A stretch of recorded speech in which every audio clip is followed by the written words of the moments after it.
Buenas tardes, un gusto saludarles porque no sabía si iba a llegar, pero puse la confianza en el Sagrado Corazón y a pesar de que pues ha habido muchos inconvenientes en el viaje desde Barcelona, pero bueno, aquí estoy y si no, no hubiera pasado nada.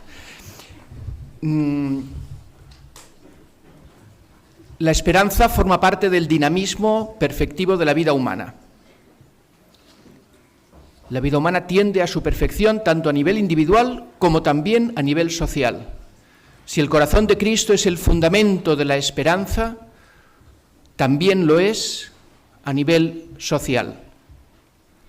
Vamos a escuchar dos ponencias en las que se nos hablará de esta cuestión. La primera de don Ignacio María Manresa Lamarca, con una ponencia titulada La esperanza en el reinado del corazón de Cristo. El padre Ignacio María Manresa nació en Barcelona en 1971, sacerdote de la diócesis de Toledo, pertenece a la Hermandad de Hijos de Nuestra Señora del Sagrado Corazón. Es profesor de Sagrada Escritura en el Instituto Teológico San Ildefonso de Toledo. Se doctoró con una tesis en torno a la hermenéutica bíblica de Santo Tomás y su aportación a la hermenéutica bíblica contemporánea. Sus principales líneas de investigación son la hermenéutica bíblica y el Evangelio de San Juan. Ejerce su ministerio sacerdotal como párroco de la parroquia Sagrado Corazón de Alcorcón en la diócesis de Getafe. Muy bien. Bueno, muchas gracias. Lo primero, trataré de no hablar muy fuerte para dejar que podáis dormir con paz. Entonces, lo único que pido que a medida que van cayendo vaya apagando las luces y así ya tenéis un rato de descanso para poder escuchar la charla importante que es la de Agustín, ¿no? Muy bien, muchas gracias a todos por estar aquí, a los que nos han invitado, a José María y a Enrique por presentarme. Estoy entre leerla, hablarla. Bueno, vamos a ver qué vamos haciendo.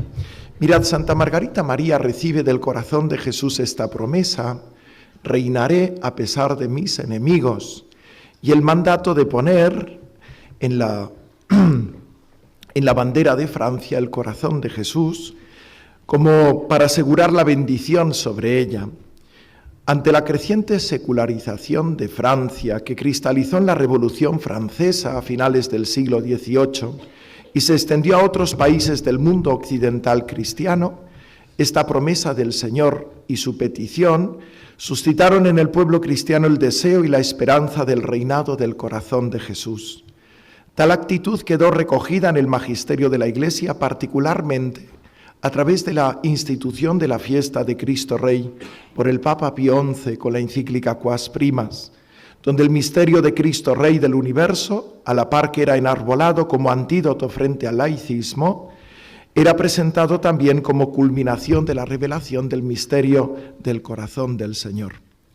Sin embargo, en el tiempo del Concilio Vaticano II, se buscó una relación distinta con el mundo, y por ello la idea del reinado del Sagrado Corazón pareció quedar vinculada a lo que se ha llamado el restauracionismo, es decir, la idea de volver a una cristiandad, cosa que no parecía concordar bien con la doctrina sobre el decreto de libertad religiosa del Concilio Dignitatis Humanae, o la doctrina sobre la relación con las otras confesiones cristianas, Unitatis Redintegratio, o con las demás religiones, Nostra Aetate.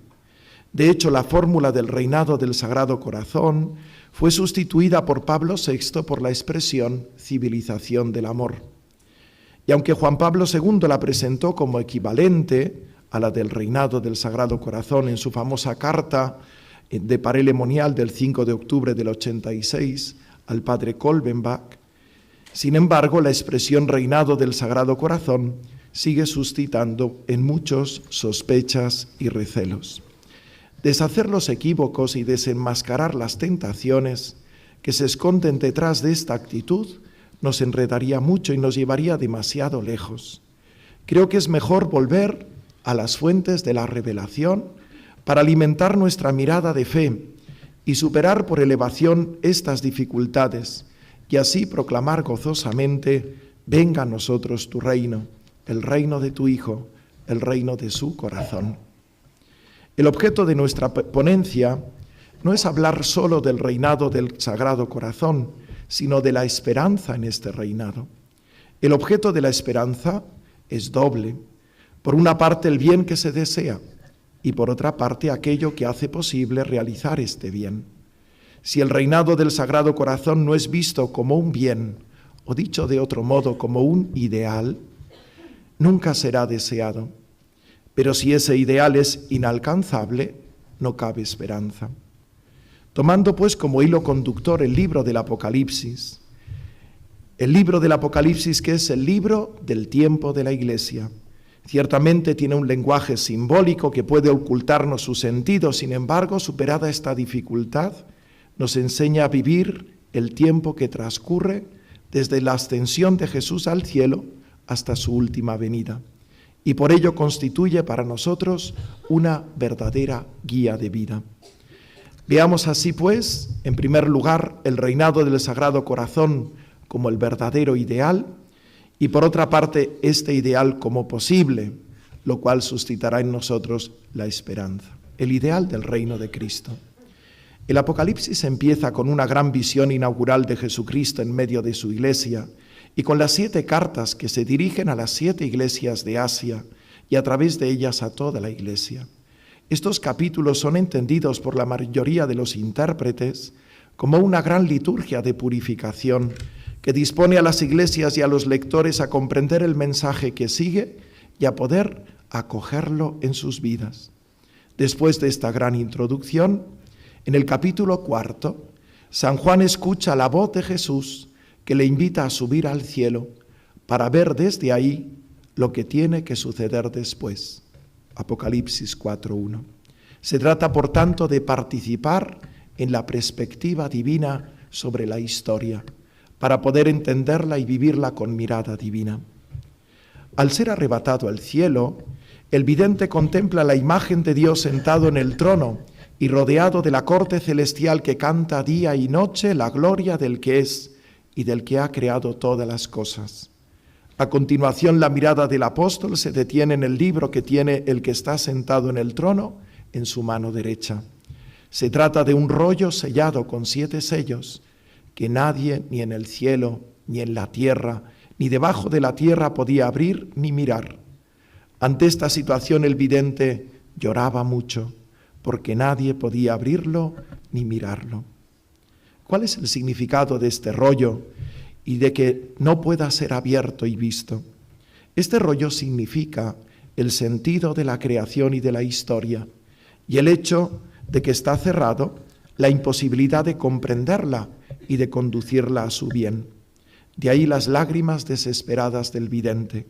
La creación está abocada a su fracaso, pues, como se deduce de lo que sigue, está sometida a la esclavitud del pecado y de la muerte. En medio de esta angustia, el vidente escucha la voz de uno de los ancianos que le dice: no llores, ha vencido el león de la tribu de Judá, el retoño de David, y es capaz de abrir el libro y de sus sellos. Apocalipsis 5:5. Se trata del anuncio de una victoria por parte de un personaje descrito con títulos mesiánicos y que es capaz de desvelar el sentido de la historia y de conducirla a su plenitud, salvándola del fracaso. La visión sigue señalándonos quién es este que ha vencido y cómo ha vencido. Y vi en medio del trono y de los 4 vivientes y en medio de los ancianos un cordero, en pie, como degollado, que tenía 7 cuernos y 7 ojos, que son los 7 espíritus de Dios enviados por toda la tierra. Y llegó y cogió el libro de la diestra del que estaba sentado sobre el trono. El texto nos habla, pues, de Jesucristo, que a través de su muerte y resurrección ha adquirido la plenitud del poder y de la sabiduría para regir la tierra, y es capaz de recibir el libro de la diestra del que está sentado en el trono y de abrirlo. Resulta llamativo que aquel que era anunciado como Mesías que vence, ahora es presentado como Cordero, y degollado, aunque de pie, revelándonos el singular modo de su triunfo, a través del sacrificio de la cruz. La escena termina en un gran himno de alabanza en la que toda la creación alaba al Cordero. Es el gran cántico de toda la creación al Cordero, el cual culmina en la gran alabanza del que está sentado en el trono. De esta gran visión podemos extraer 3 elementos esenciales. En primer lugar, el reino de Dios. Este es el presupuesto fundamental de la visión. Dios, el que es y el que ha creado el universo, sentado en el trono, lo rige ahora como Señor para conducirlo a su plenitud, lo que es propiamente el reino de Dios. Ciertamente el reino de Dios es uno de los temas centrales que recorre la Sagrada Escritura y que en tiempos de Jesús resonaba con mucha fuerza, particularmente debido a las profecías de Daniel. Era el libro, el bestseller de la época de Jesús, el libro de Daniel.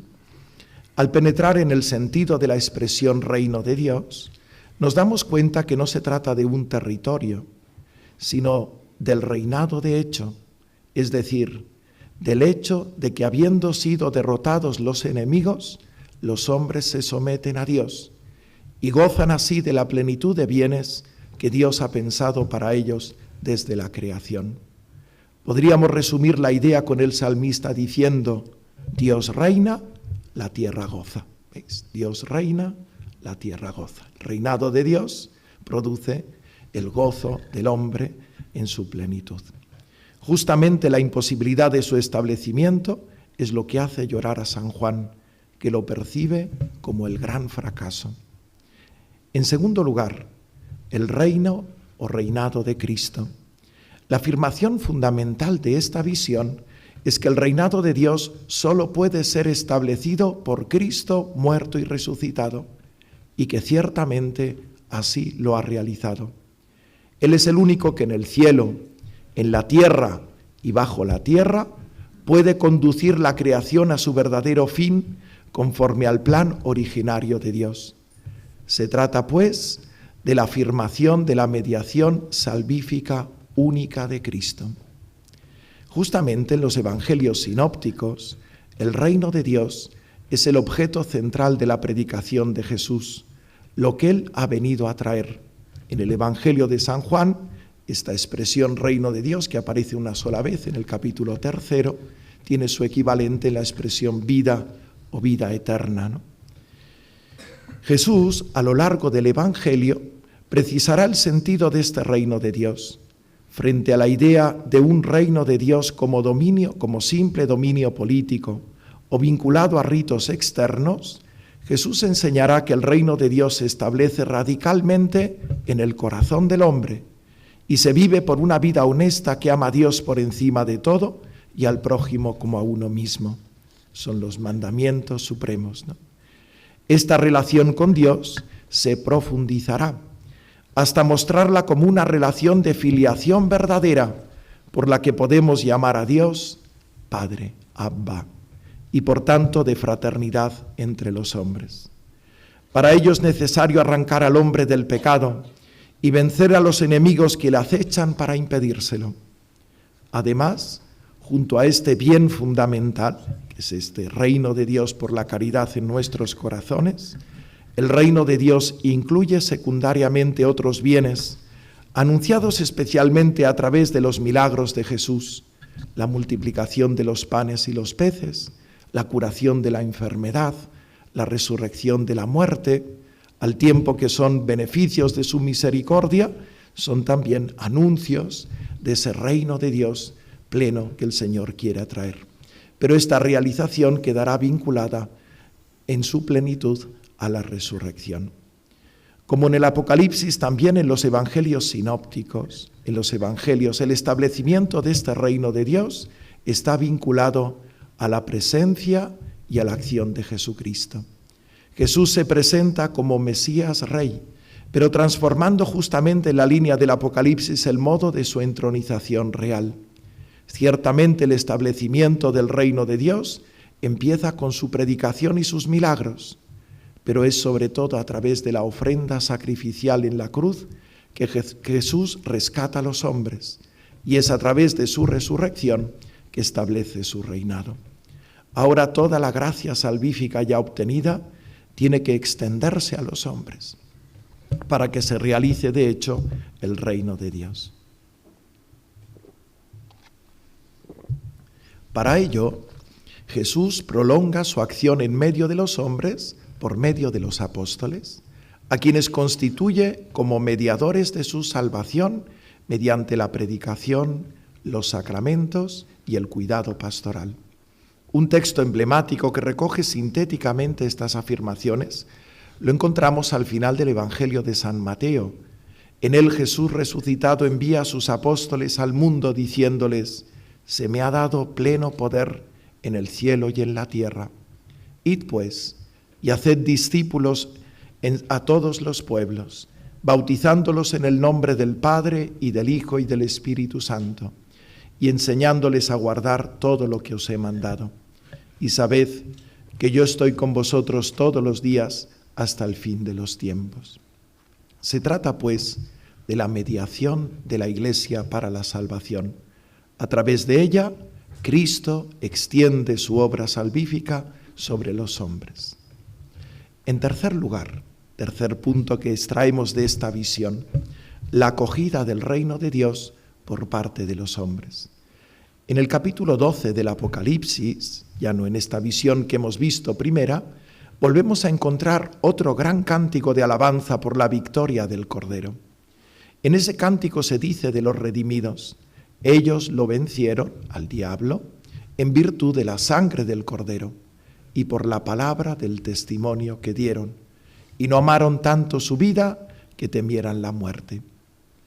La victoria de los fieles, que los fieles han realizado sobre el dragón, el que les tenía sometidos por el pecado, se atribuye a la sangre del Cordero y a la palabra de su testimonio en favor del Cordero, superando su temor a la muerte. Es pues el testimonio, en griego martiría, que en virtud de la sangre del Cordero vence al mal y permite el establecimiento del reino de Dios en Cristo. Este testimonio supone la fe, por la que acogiendo a Cristo como Salvador, reconocemos a Dios como Padre y a los demás hombres como hermanos, y vivimos teniendo como supremo bien este tesoro. Hasta aquí todo parece sencillo, pues al acercarnos más detenidamente captamos la necesidad de precisar más la naturaleza de esta acogida del reino de Dios de parte de los hombres. El reino de Dios está solo en los cristianos y en los cristianos católicos. ¿Se salvan los que no son cristianos? ¿Qué dimensiones del hombre deben ser penetradas por el reino de Dios? ¿De qué modo? Justamente, uno de los temas fundamentales que ha recorrido el Concilio Vaticano II ha sido la relación entre reino de Dios e Iglesia. Si antiguamente podía parecer que había una identidad entre el reino de Dios y la Iglesia, el concilio matizó tal afirmación, diciendo en primer lugar que, cito, Gaudium et Spes 22, el cristiano debe, por tanto, creer que el Espíritu Santo ofrece a todos la posibilidad de que en la forma de solo Dios conocida, todos los hombres se asocien a este misterio pascual. Con ello señalaba que el reino de Dios se extiende más allá de los límites visibles de la Iglesia, entre aquellos hombres, tanto del tiempo de la Iglesia como de todos los tiempos anteriores, que la teología señalaba como teniendo una fe implícita. De igual modo, el concilio ha puesto en valor lo que siguiendo a los padres llamaba semillas del verbo, presente en las demás religiones. Además, hablando de la Iglesia católica y de las demás confesiones cristianas, reconocía la presencia de elementos de santificación y de verdad que están presentes en las demás confesiones cristianas. Así, el concilio reconocía que fuera de los límites visibles de la Iglesia se encuentran muchos elementos de santificación y de verdad que son obra de Cristo. Por ejemplo, la Sagrada Escritura entre los protestantes o la Eucaristía entre los ortodoxos, y que producen fruto sobrenatural en las almas que lo reciben con fe recta. Sin embargo, estas afirmaciones verdaderas del concilio ocultaron en muchos la necesidad de la fe en Cristo como Salvador y en la Iglesia católica como aquella en la que subsiste la Iglesia de Cristo, reconociendo en ello el camino para el establecimiento pleno del reino de Dios. Por ello, la Congregación para la Doctrina de la Fe, en el año 2000, publicó un documento reconociendo la unicidad y universalidad salvífica de Cristo y de la Iglesia, y la necesidad de adherirse a ella para la salvación. Este documento se llama Dominus Jesus. Ciertamente, en el conocimiento explícito de Cristo y en la adhesión a su Iglesia se encuentra toda la riqueza del reino de Dios posible en esta tierra. Otro de los grandes temas que recorrió el concilio fue la relación entre la Iglesia y la sociedad. Este subrayó la justa autonomía de las realidades temporales, Gaudium et Spes 36, y señaló el derecho de libertad religiosa como libertad de no coacción, tanto para los individuos como para las sociedades, dignitatis humanae. Sin embargo, contra la letra del concilio, esto vino a extinguir en la mente de los cristianos su fe personal y la conformación cristiana de la sociedad, e incluso su fe y su moral pública. Frente a esta tentación, el Papa Juan Pablo II inició su pontificado invitando a no excluir a Cristo de la vida personal y social en todas sus dimensiones. Cito, decía el Papa Juan Pablo II en la misa de inicio de su pontificado: no tengáis miedo, abrid, más todavía, abrid de par en par las puertas a Cristo. Abrid a su potestad salvadora los confines de los estados, los sistemas económicos y los políticos, los extensos campos de la cultura, de la civilización y del desarrollo. No tengáis miedo, no tengáis miedo. Cristo conoce lo que hay dentro del hombre, solo Él lo conoce. Hasta aquí el Papa. Además, durante su pontificado trató de evitar esta reducción del reino de Dios a algo meramente de actitud personal sin contenido objetivo, o meramente privado sin incidencia pública, con sus encíclicas Veritatis Splendor o Evangelium Vitae. Con ello no pretendía anular lo enseñado por el concilio, sino impedir que eso ocultara una gran verdad. La mediación salvadora de Cristo y de su Iglesia debe alcanzar todas las dimensiones de la vida humana para implantar en ellas el reino de Dios. Y en la medida en que esto se produzca, en esa misma medida se alcanza la mayor presencia de los bienes de su reino. Hasta aquí hemos visto el ideal del reino de Cristo, es decir, aquello que deseamos, que buscamos. Para que este ideal se transforme en una esperanza, es necesario que sea posible de realizar. Justamente la visión anterior del Apocalipsis nos ha situado ante el llanto del vidente por la imposibilidad de que el reino de Dios se realizase. Estas lágrimas se han cambiado en alegría y alabanza porque el Cordero lo ha hecho posible. Sin embargo, como hemos visto anteriormente, es necesaria la acogida de este reino de Dios en Cristo por parte de los hombres para que se realice de hecho.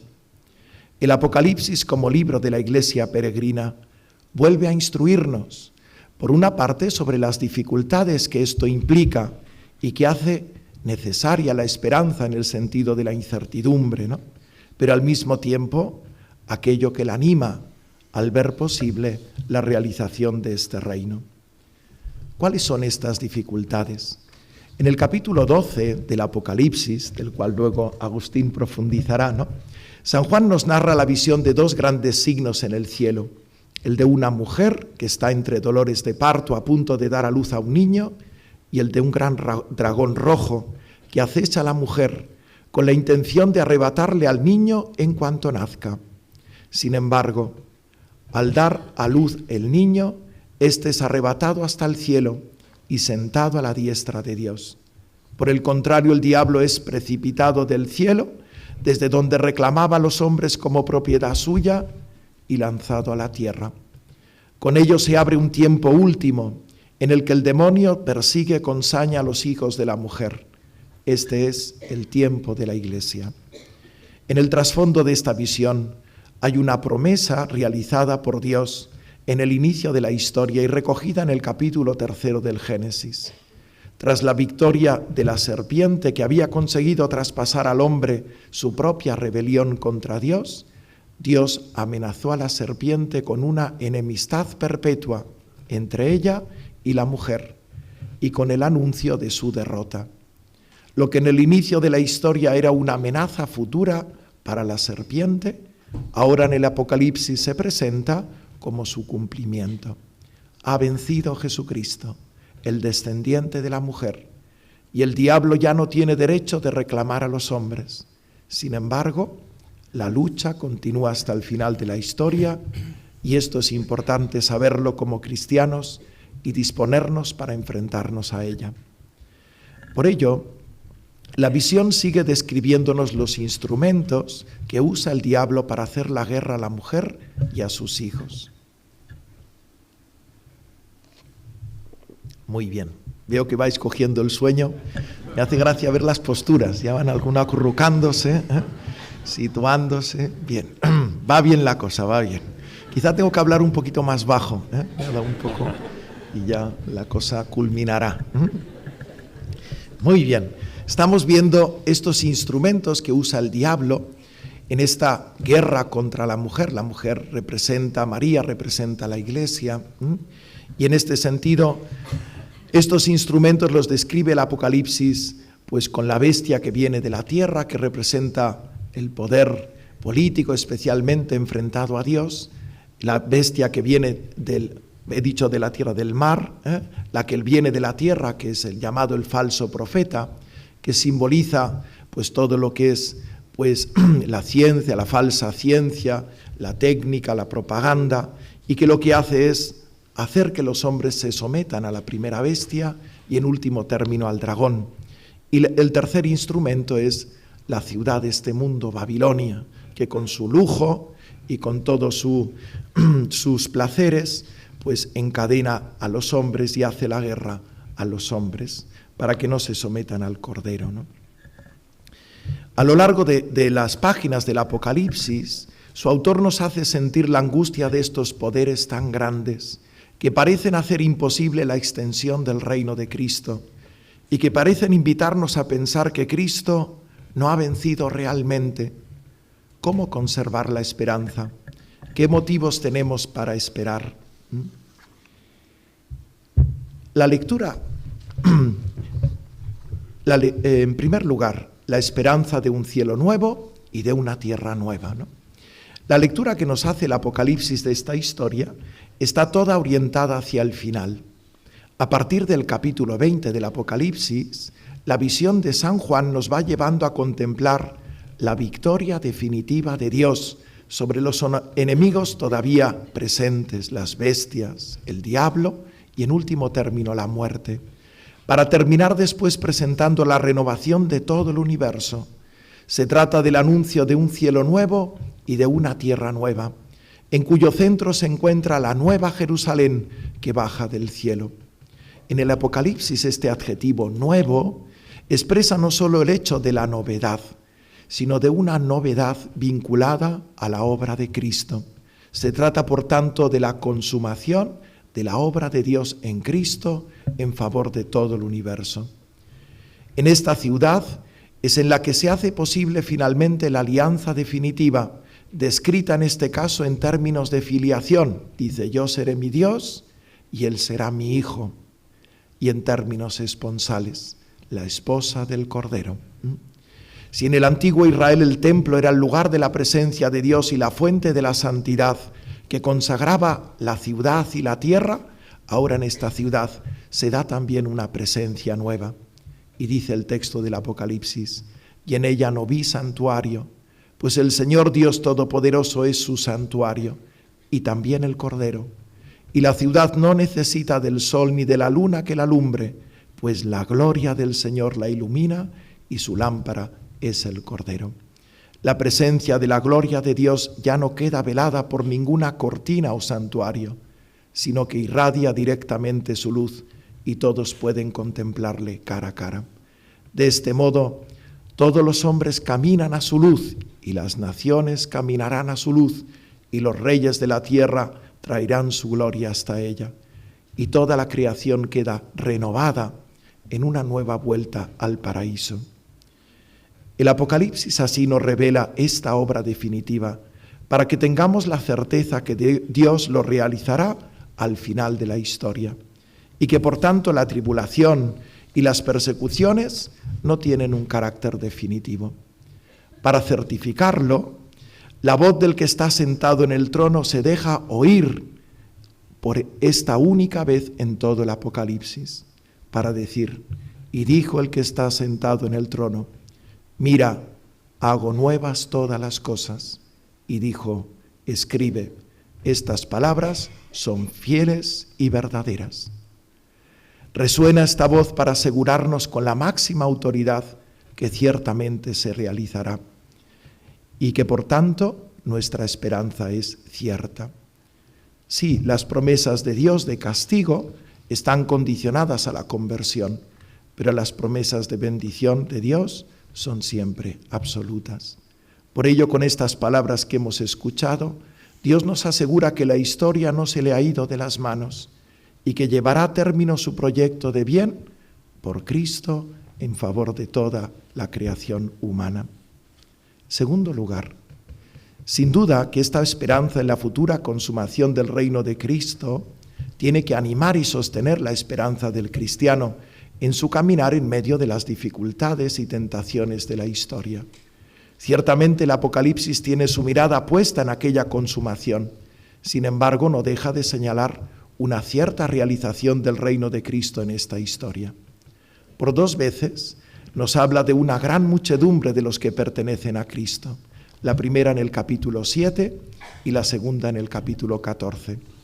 En el capítulo 7 el vidente ve a 144.000 personas, no es la de los testigos de Jehová, sino marcadas con el sello de Dios, un número simbólico que nace de multiplicar 12 por 12 y por 1000, señalando la muchedumbre del pueblo de Dios. Seguidamente se presenta una muchedumbre inmensa ante el trono de Dios y del Cordero, vestidos de blancas vestiduras y que cantan la alabanza de Dios, mientras que los primeros 144.000 parece ser aquellos que todavía peregrinan en este mundo. La muchedumbre vestida con blancas vestiduras son los que han llegado ya al cielo, pues de ellos se dice, estos son los que vienen de la gran tribulación, han lavado y blanqueado sus vestiduras en la sangre del Cordero, por eso están ante el trono de Dios dándole culto día y noche en su templo. El que se sienta en el trono acampará entre ellos, ya no pasarán hambre ni sed, no les hará daño el sol ni el bochorno, porque el Cordero que está delante del trono los apacentará y los conducirá hacia fuentes de aguas vivas, y Dios enjugará toda lágrima de sus ojos. Se abre, pues, una gran esperanza para nosotros, a través de la fidelidad hasta la muerte, el cielo. Sin embargo, aun siendo así, todavía no es la consumación. La consumación es el cielo nuevo y la tierra nueva, porque un poco antes de este texto que acabamos de citar, el Apocalipsis nos presenta a estos santos clamando a Dios y pidiéndole que derrote a sus enemigos. Y se dice de ellos, a cada uno de ellos se le dio una túnica blanca y se le dijo que tuviera paciencia, todavía un poco, hasta que se completase el número de sus compañeros y hermanos que iban a ser martirizados igual que ellos. Retomando el número 144.000, en el capítulo 14 del Apocalipsis, se presenta a esta muchedumbre junto al Cordero en Sión. Sión es Jerusalén, la ciudad de Dios. Y se les presenta participando en la alabanza celeste de Dios y sin mancharse con la idolatría, fuente de todo pecado, hasta el punto que les describe como vírgenes. Es muy hermosa la expresión que se dice de ellos. Estos son los que siguen al Cordero a donde quiera que vaya. Se trata de la iglesia peregrina, incluso de aquellos que acogen el reino de Dios en su caminar por la tierra. Qué gozo participar y extender el número de aquellos que viven de la alabanza celeste siguiendo al Cordero. En ellos se está realizando el reino de Dios en la Iglesia, con la riqueza de bienes que esto supone. Hay una característica propia de estos que siguen al Señor en esta situación, y es la paciencia, hipomoné. Una paciencia para aceptar los sufrimientos e incluso la muerte que puede suponer la fidelidad a los mandamientos de Dios y a la fe en Jesucristo. Dice el texto del Apocalipsis: aquí se requiere la paciencia de los santos, los que guardan los mandamientos y la fe de Jesús. Bienaventurados los muertos, los que mueren en el Señor. Sí, dice el Espíritu, que descansen de sus fatigas, porque sus obras los acompañan. De este modo, Cristo prolonga también su obra en el mundo, venciendo en ellos y superando por la confianza en su gracia y por la caridad el temor a la muerte. De este modo, ellos acogen en sus vidas el reino de Dios y se convierten en instrumentos de la extensión de éste. Tercero, una plenitud mayor en la historia. Sin embargo, esta realización del reino de Cristo, tal como es descrita en estos párrafos del Apocalipsis, parece limitada y rodeada de asechanzas. ¿Cabe esperar dentro de la historia una mayor extensión e intensidad de este reino de Cristo por la fe y la caridad en los corazones de los hombres? El libro del Apocalipsis, en su capítulo 20, invita a pensar en una cierta plenitud en la historia, una plenitud que es descrita como un periodo de 1000 años. La interpretación de este texto y de esta esperanza se ha conducido a diversas posturas a lo largo de la historia de la Iglesia, algunas de ellas heréticas y que incluso han recibido comúnmente el nombre de milenarismo. Sin entrar a dilucidar esta cuestión, quisiera simplemente leer un texto de la Declaración Nostra Aetate sobre las diversas religiones del Concilio Vaticano II. En él se dice, fijaos, dice el concilio: la Iglesia, juntamente con los profetas y el mismo apóstol, espera el día que solo Dios conoce, en que todos los pueblos invocarán al Señor con una sola fe y le servirán como un solo hombre. Como veis, este texto del concilio nos invita a esperar, apoyados en la enseñanza de los profetas y en San Pablo, en que todos los pueblos confesarán al Señor en la unidad de una misma fe. Qué alegría abrir el corazón a esta perspectiva y verla como posible para bien del mundo. La esperanza en el reinado del corazón de Cristo. Hasta aquí hemos presentado el ideal y la esperanza del reino de Cristo. Sin embargo, el título de nuestra conferencia es La esperanza en el reinado del corazón de Cristo. Vaya hombre, hay que volver a empezar, ¿no? ¿Qué lugar ocupa el corazón de Cristo en nuestra esperanza de su reinado? En primer lugar, si tomamos el corazón de Cristo, cito a Pío XII, como el símbolo natural de su amor divino y humano hacia el Padre y hacia nosotros, podemos considerar la conveniencia de mirar a Cristo desde su corazón para ordenar y alentar la esperanza de su reinado. Señalemos rápidamente dos razones fundamentales. La primera, mirar al corazón del Señor. Al mirarle comprendemos mejor que el centro del reino de Cristo consiste en vivir del amor de Dios. Hay un texto muy bonito de Juan Pablo II, ¿no?, que dice así: junto al corazón de Cristo, el corazón del hombre aprende a conocer el sentido verdadero y único de la vida y de su destino, a comprender el valor de una vida auténticamente cristiana, a evitar ciertas perversiones del corazón humano, a unir el amor filial hacia Dios con el amor al prójimo. Así, y esta es la verdadera reparación pedida por el corazón del Señor, sobre las ruinas acumuladas por el odio y la violencia, se podrá construir la tan deseada civilización del amor, el reino del corazón de Cristo. La segunda razón que encontramos al mirar el corazón de Cristo, en ello encontramos un motivo para esperar en Él. La esperanza cristiana es una esperanza teologal que principalmente se apoya en Dios, como fuente que hace posible alcanzar el bien que se desea. Ahora bien, como dice Santo Tomás, las razones que nos hacen esperar en Dios son su omnipotencia y su misericordia. Tenemos esperanza en alguien porque sabemos que puede hacer aquello que nos promete y porque quiere hacerlo. Ciertamente Dios, que nos promete su ayuda, es todopoderoso, pero sobre todo quiere ayudarnos porque nos ama con ternura. Así, poner ante nuestros ojos el corazón del Señor es hacernos ver el amor que Dios nos tiene y es por tanto invitarnos a confiar ilimitadamente en su cuidado providente. A ello se añade una segunda consideración. Santo Tomás dice que la caridad perfecciona la esperanza, porque todo se espera de aquel a quien se ama. Nuestra amistad con el Señor, el sabernos amados por Él, hace que nuestro corazón descanse tranquilo.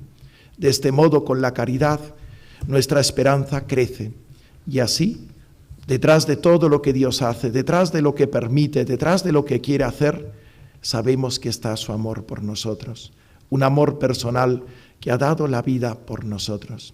¿Cómo no fiarnos de que Él, Señor del cielo y de la tierra, puede y quiere darnos todo? En segundo lugar, podemos considerar no solo esta conveniencia natural de qué manera el corazón de Jesús anima la esperanza, sino una conveniencia providencial.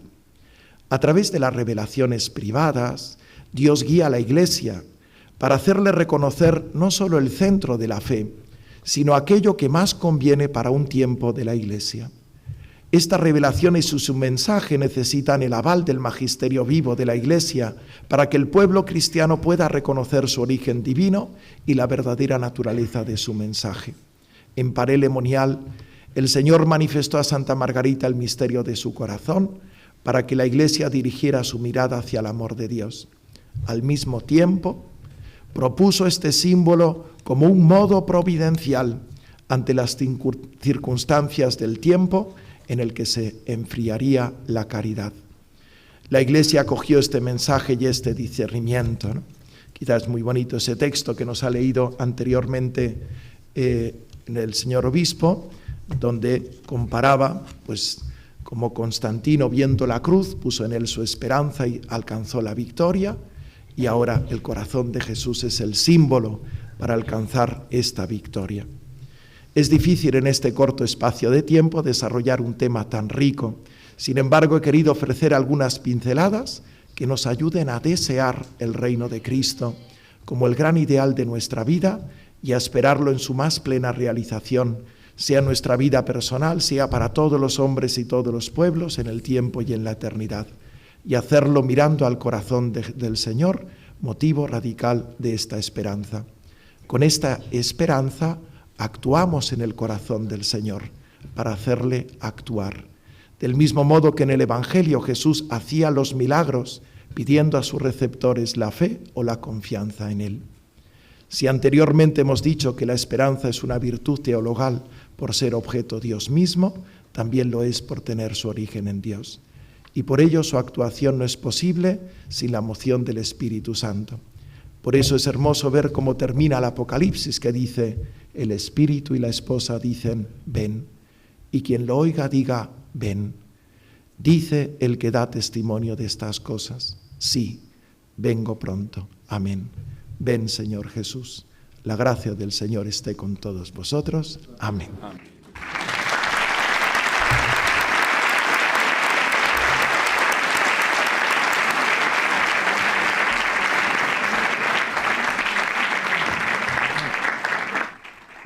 Muchas gracias, Padre Ignacio Manresa, por esta ponencia que mueve a la esperanza. Como ciertamente decía Santo Tomás, dado que la divina misericordia es la causa de la esperanza, así lo dice literalmente, es menester contemplar esta divina misericordia que se nos ha manifestado, como sabemos, en el corazón de Cristo. Y si el libro de Daniel fue el bestseller en la época de nuestro Señor, pues las actas de este congreso lo serán en esta época. Bien, y estando en un primer sábado de mes, vamos a poder escuchar ahora la ponencia titulada Una mujer vestida de sol, mi corazón inmaculado triunfará. Estará a cargo de don Agustín Jiménez González, que nació en Madrid en 1975, eso me constituye en el más viejo de la mesa. Fue ordenado sacerdote de la diócesis de Getafe en 1999, es licenciado en Teología Dogmática por la Facultad de Teología San Dámaso de Madrid y doctor en Teología, especialidad bíblica por la Pontificia Universidad Gregoriana de Roma. Actualmente es profesor adjunto a la Cátedra de Antiguo Testamento en la Facultad de Teología San Dámaso, profesor de Sagrada Escritura en el Instituto de Ciencias Religiosas San Dámaso y en el Centro Diocesano de Teología de Getafe, así como profesor de Hebreo Bíblico en el Instituto Diocesano de Filología Clásica y Oriental San Justino. Es miembro de la Asociación Bíblica Española y secretario de redacción de la revista Estudios Bíblicos. Director del Foro Diocesano Mariano, además de sus publicaciones sobre temas bíblicos, destacamos su último libro, María, mi Madre, interesante estudio sobre el tema de la corredención de María. Supongo que está a la venta. Está. Tiene la palabra.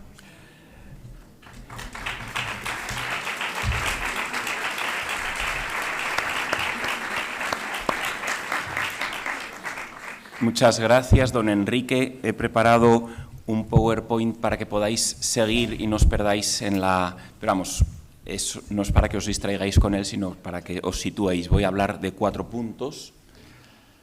A ver si funciona. ¿Sí? ¿Seguimos aquí nosotros? Sí. No, no hace falta porque simplemente es para orientarnos. 4 puntos. Una introducción, un segundo punto, el más extenso, sobre la presencia del Inmaculado Corazón de María en las apariciones de Fátima. Un tercer punto sobre la unión del corazón de María con el de Jesús y un cuarto punto, quizá el más interesante, todos lo son, cómo colaborar a ese triunfo, en qué consiste ese triunfo, y voy a empezar ya porque el tiempo escasea. 1. Introducción. Un futuro de esperanza. Saltaré algunas partes que tendréis, no obstante, en las actas. El cristiano mira al futuro con esperanza. ¿Por qué? ¿De dónde surge la esperanza? Procede de una promesa hecha por alguien de quien me fío. Pensar sin más que el futuro será mejor que el presente es solo un optimismo subjetivo. Sin embargo, la esperanza es fruto de una promesa realizada por alguien digno de crédito, Dios Todopoderoso, hecha a nosotros, los seres humanos, destinatarios de su amor infinito. 1.1. La promesa en la Sagrada Escritura. La Biblia está atravesada de principio a fin por las promesas de Dios, que se resumen en una sola. Yo, vuestro Padre, que os amo, os salvaré de todo mal y os daré la vida en plenitud. Me salto las citas del Antiguo Testamento y paso al Nuevo Testamento, que a su vez testimonia, confirmando lo del Antiguo, el cumplimiento de parte de esas promesas en el misterio pascual de Cristo, como indica Dei Verbum 4 y Dei Verbum 17, y promete su realización total al final de la historia, como se señala en Romanos 8, Apocalipsis 20 y lo que nos ha contado magníficamente don Ignacio. 1.2. La promesa en la historia de la Iglesia. Así pues, caminamos, según el Nuevo Testamento, hacia el cumplimiento definitivo de las promesas de Dios. A lo largo de estos 2000 años, Dios ha seguido perfilando su plan de salvación. De hecho, nos convocan en este congreso las promesas salvíficas hechas a Santa Margarita María de Alacoque hace 350 años en Pare-Lemonial. Esta parte me la salto porque creo que ya la habéis oído varias veces en el Congreso. Avanzo un poquito más y para subrayar que en la medida en que crecía el conocimiento del corazón de Jesús gracias a estas apariciones y a otras profundizaciones teológicas, se fue desarrollando también la devoción al Inmaculado Corazón de María. Ojo, no como un apéndice al corazón de Jesús. Un apéndice es algo que se puede cortar y no pasa nada, que el intestino siga funcionando. Espero que concluyáis de esta charla que el corazón inmaculado de María no es un apéndice, sino algo esencial en el plan de Dios. Su interés, el interés por el corazón inmaculado de María, se multiplicó a raíz de las apariciones de Fátima, continuadas en Pontevedra a Sor Lucía en 1925, es decir, hace ahora 100 años. Estamos en un doble aniversario, el 350 de Paré y el 100 de Pontevedra. ¡Qué sabia pedagogía! Hace 3 siglos y medio, Dios llamó nuestra atención sobre el corazón de su Hijo para 250 años después centrar nuestra mirada en el corazón de María. No al revés, no hablo primero de María y luego de Jesús, al revés. Primero Dios afianzó la realidad del Sagrado Corazón y cuando estuvo consolidado, después de que tras 200 años los jesuitas se convencieran de que tenían que llevarlo a cabo, le costó, pero bueno, ya una vez afianzado eso en la Iglesia, manifestó el cielo la importancia del Inmaculado Corazón de María, pues éste solo podía entenderse correctamente a la luz del de su Hijo. Así, al tiempo que se anhelaba el reinado del corazón de Cristo en el mundo, el cielo promovía otra esperanza, en parte coincidente y en parte diferente. El triunfo del Inmaculado Corazón de María, que da título a la conferencia, y que entraba como una promesa decisiva de Dios en la historia. Veámoslo. Punto 2. El Inmaculado Corazón revelado en Fátima. El acontecimiento completo de Fátima abarca las 3 apariciones del ángel de Portugal en 1916, las 6 apariciones de la Virgen en Cova de Iria, desde el 13 de mayo hasta el 13 de octubre de 1917, la aparición de 1925 en Pontevedra y la de Tui en 1929. El corazón de María es mencionado en varias ocasiones, es lo que ahora vamos a analizar. 2.1. Primero, las apariciones del ángel de 1916. Las frases principales, para que no perdáis detalle, estarán en la pantalla. El ángel de la paz enseñó 2 oraciones a los pastorcitos. La primera enseña a reparar pidiendo perdón por los que no aman a Dios, y al despedirse el ángel añadió, después de enseñarles la oración, orad así, los corazones de Jesús y María están atentos a la voz de vuestras súplicas. Es la primera mención del corazón de María, que está unido al corazón de su Hijo, prestando ambos atención a las oraciones de los niños. En la segunda aparición, además, el ángel les dijo, los corazones de Jesús y María tienen sobre vosotros designios de misericordia, aludiendo así a un proyecto celestial, designios que han sido diseñados por ambos corazones. En su tercera aparición, el ángel enseñó la segunda oración. Comienza dirigiéndose a la Trinidad. Se menciona la Eucaristía y se ofrece en reparación de las ofensas contra el Santísimo Sacramento. Pero la oración concluye así: por los méritos infinitos de su Santísimo Corazón y del Corazón Inmaculado de María, os pido la conversión de los pobres pecadores. Así pues, ojo al dato porque es impresionante, lo leemos y nos parece, pero fijaos, ambos corazones son igualmente responsables de unos méritos infinitos, que no pueden ser otros que los obtenidos en el misterio pascual. Esto implica que los actos de Jesús y María, ambos, han merecido la salvación del mundo. Se indica, por tanto, el papel decisivo del corazón de María en la redención, en unión inseparable al de Cristo. Los méritos infinitos se predican no de uno y de otro, sino de los dos juntos, puesto que ambos han producido un único fruto, la redención. No hay dos redenciones, ni dos méritos separables, unos finitos de una criatura, María, y otros infinitos del Verbo eterno. Hay solo unos méritos infinitos que pertenecen a ambos corazones. Notemos cómo las palabras del ángel vienen a iluminar un debate teológico que corría por aquellos tiempos, inicios del siglo XIX. Desde este siglo había crecido mucho la reflexión mariológica, tanto por las revelaciones a Santa Catalina Labouré en 1831, como sobre todo por la proclamación del dogma de la Inmaculada en 1854 y 4 años más tarde las apariciones en Lourdes. Había llamado la atención que la Virgen se presentase en Lourdes a Bernardita Subirús como la Inmaculada Concepción.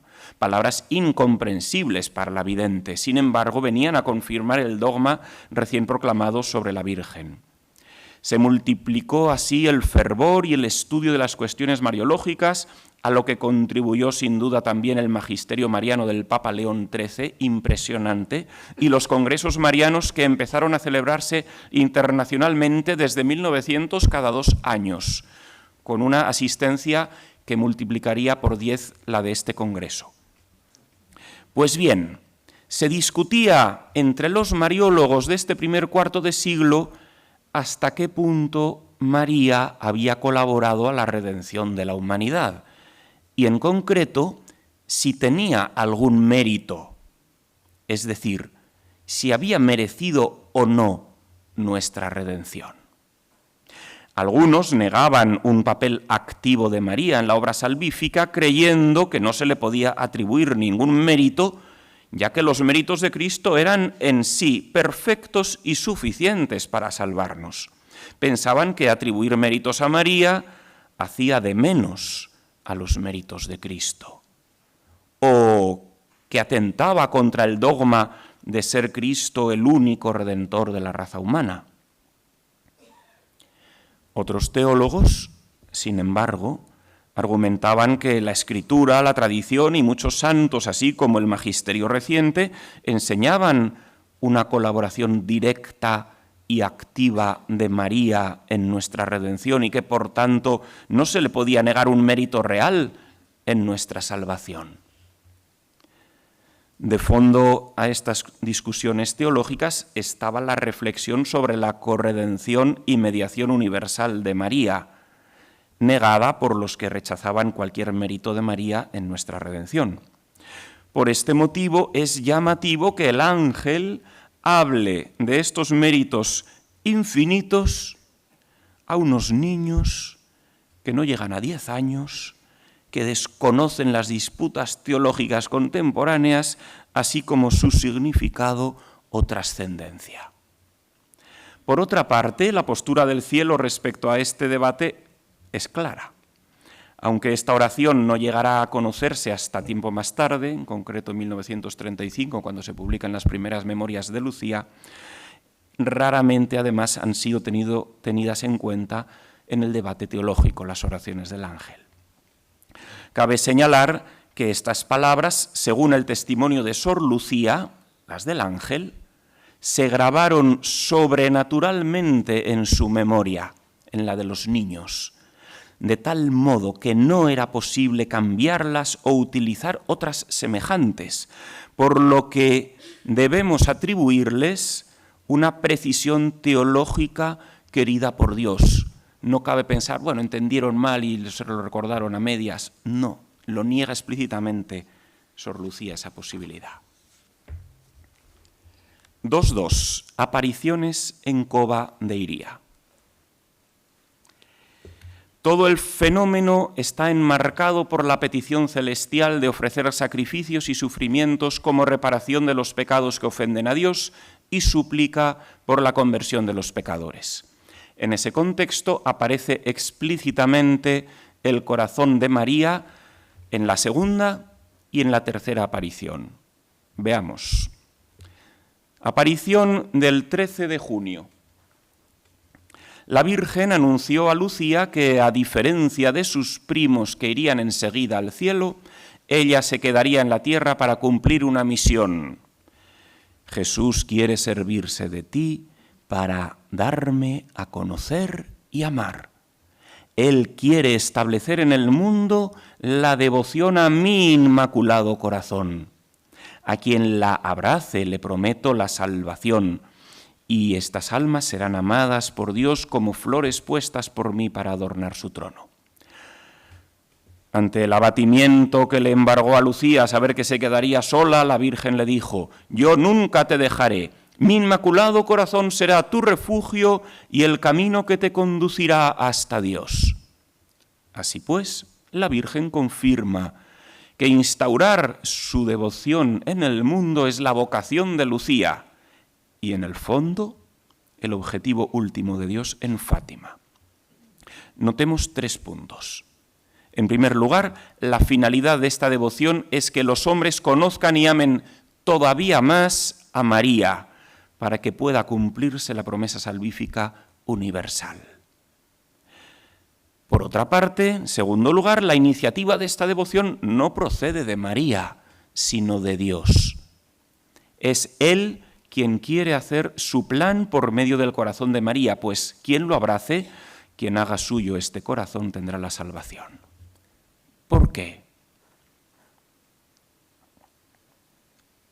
¿Es acaso un capricho divino? ¿Una decisión aleatoria que pide esta devoción, como podría haber pedido otra, por ejemplo, devoción al ángel de la guarda, a San José o a San Pedro? No, no es un antojo divino. Tal petición se explica por la vinculación intrínseca de María con la salvación misma, que es Cristo, su Hijo. Por haber colaborado esencialmente en la salvación de toda la humanidad, María quedó inseparablemente asociada a ella, mereciéndola en grado infinito con su Hijo, como enseñó el ángel. Por último, María consuela a Lucía prometiendo ser su refugio y el camino que le conducirá hasta Dios. Pero no es un camino solo para Lucía, sino para todos los hombres que llegarán hasta el Padre por el corazón de María. No es un camino más entre otros, sino el ofrecido a toda esta generación. Ciertamente Cristo es el camino, la verdad y la vida, Juan 14, 6, y no hay otro. Pero es que María no es un camino distinto al de su Hijo. Ella conduce al mismo camino, porque está inseparablemente unida a Él. Después de estas palabras, María mostró por primera vez visiblemente su corazón a los 3 niños. Delante de la mano derecha de Nuestra Señora había un corazón rodeado de espinas que parecían clavársele por todas partes. Comprendimos que era el Inmaculado Corazón de María, ultrajado por los pecados de los hombres, que pedía reparación. Sorprendentemente, el corazón de María se manifiesta igual a como lo hizo el corazón de Jesús en Parelemonial, con la misma imagen, con la misma petición de reparación por los pecados recibidos. La deducción es evidente. Los pecados de los hombres afectan de modo semejante a uno y otro, y ambos necesitan la misma reparación, con amor, sacrificios y la difusión de su devoción por el mundo. Por otra parte, la Virgen pedirá explícitamente reparación en la siguiente aparición, la del 13 de julio. En esta aparición, María pidió rezar con estas palabras al hacer sacrificios. Oh Jesús, es por vuestro amor, por la conversión de los pecadores y en reparación de los pecados cometidos contra el Inmaculado Corazón de María. El cielo pide reparación para el corazón de la Virgen, porque los pecados del mundo lo hieren como hieren el de su Hijo. Ambos experimentan un mismo sufrimiento, una misma necesidad de reparación, porque ambos tienen una misma relación con el pecado de los hombres, ya que ambos se ofrecieron unidos por su redención. No hay otra explicación posible a esta petición de Jesús. A continuación, la Virgen insiste de nuevo en la importancia de su Inmaculado Corazón tras la visión del infierno y suscitar en los niños el deseo de salvar almas. Les dice: para salvarlas, Dios quiere establecer en el mundo la devoción a mi Inmaculado Corazón. Tras anunciar una serie de calamidades, comunica la victoria final, la promesa que da título a esta ponencia. Al final, aunque a veces traducen por fin, pero al final mi Inmaculado Corazón triunfará. Más adelante abordaremos el triunfo. Es pertinente señalar ahora una de las últimas conversaciones de Jacinta, ya muy enferma, con Lucía. Y en el ínterim no hizo ningún doctorado en teología ni cosa semejante, seguía siendo una niña de menos de 10 años. Ya me falta poco para ir al cielo. ¿Tú te quedas aquí para decir que Dios quiere establecer en el mundo la devoción al Inmaculado Corazón de María? Cuando sea el momento de decirlo, no te escondas. Di a toda la gente que Dios nos concede las gracias por medio del corazón inmaculado de María, que se las pidan a ella, que el corazón de Jesús quiere que a su lado se venere el Inmaculado Corazón de María. Que pidan la paz al Inmaculado Corazón de María, que Dios se la entregó a ella. Sí, la vocación principal de Lucía es instaurar en el mundo esta devoción. El fin no es que el corazón de María sustituya al corazón de Jesús, sino que sea venerado juntamente con él. María no viene a suplantar la devoción cristológica, sino a completarla. Por otra parte, la razón teológica que da Jacinta es llamativa. Dios ha querido concederlo todo por la mediación de María Santísima. Sorprende la rotundidad de esta afirmación en boca de una niña cuando contemporáneamente los teólogos debatían a fondo sobre la mediación universal de María e incluso Pío XI, un poquito más tarde, en 1922, se planteaba su proclamación dogmática. Las apariciones públicas de Covadiría terminaron el 13 de octubre con el milagro del sol, que tuvo miles de testigos y confirmó ante el mundo entero la veracidad de lo que los niños habían contado. Pero habían contado muy poco, porque solo más tarde saldrá casi todo. Sin embargo, era solo el comienzo de la verdadera misión. Fátima no acaba con el milagro del sol, empieza con el milagro del sol. La misión es instaurar la devoción al Inmaculado Corazón de María. Y el milagro del sol debía ser la garantía de que lo que Lucía propondría en el futuro venía de Dios. Aparición en Pontevedra. 1925, el 24 de octubre de ese año, Lucía entró en el Instituto de Santa Dorotea en Pontevedra. Allí, siendo postulante, el 10 de diciembre de ese año, hace ahora casi 100 años, recibió la visita de la Virgen en su celda, con el niño Jesús a su lado. María puso su mano sobre el hombro de Lucía, mientras en la otra sostenía su corazón rodeado de espinas, como en la segunda aparición de Cova de Iría. Entonces Jesús niño le dijo: «Ten compasión del corazón de tu Santísima Madre, que está rodeado con las espinas que los hombres ingratos le clavan a cada momento, sin haber quien haga un acto de reparación para quitárselas». A lo que añadió Nuestra Señora: «Mira, hija mía, mi corazón rodeado de espinas, que los hombres ingratos a cada momento me clavan con blasfemias e ingratitudes. Tú, al menos, haz algo por consolarme». ¿Os recuerda algo eso? «Y di que a todos aquellos que durante 5 meses en el primer sábado se confiesen, reciban la Sagrada Comunión, recen el rosario y me acompañen 15 minutos meditando sus misterios, con el fin de desagraviarme, yo prometo asistirlos en la hora de la muerte con todas las gracias necesarias para su salvación». impacta el paralelismo con todo lo referido al corazón de Jesús en Parelemonial. La misma invitación a mirar un corazón, entonces el de Jesús, ahora el de María. Las mismas espinas rodeándolos, la misma explicación sobre qué son las espinas, la misma súplica de hacer algo por aliviar el dolor que producen, la misma insistencia en que al menos tú conmuévete por este corazón y a hacer algo al respecto. La misma petición de extender esta súplica al mundo entero. La misma posibilidad de consolar, reparar con una práctica devocional vinculada a un día de la semana, a la oración, a la Eucaristía y a la confesión. La misma promesa de salvación para quien se fíe y la cumpla.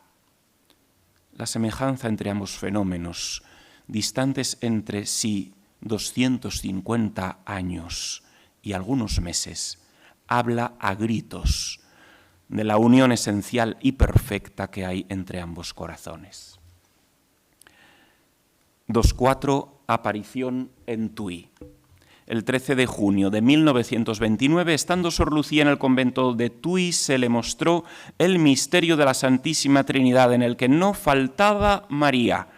Tras llenarse la capilla de luz sobrenatural, cito, sobre la parte superior de esta misma cruz de luz se veía un rostro de hombre con cuerpo hasta la cintura, el Padre.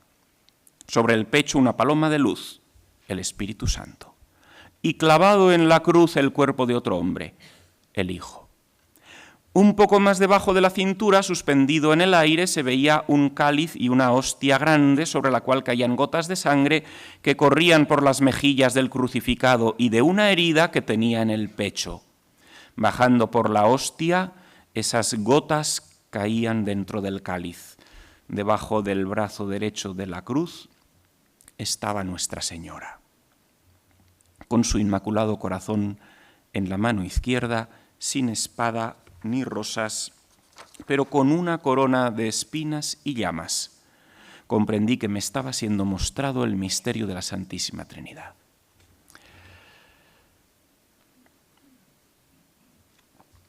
María aparece privilegiadamente relacionada con las tres personas divinas, con el misterio redentor de la cruz y con la Santa Misa, actualización sacramental del misterio pascual.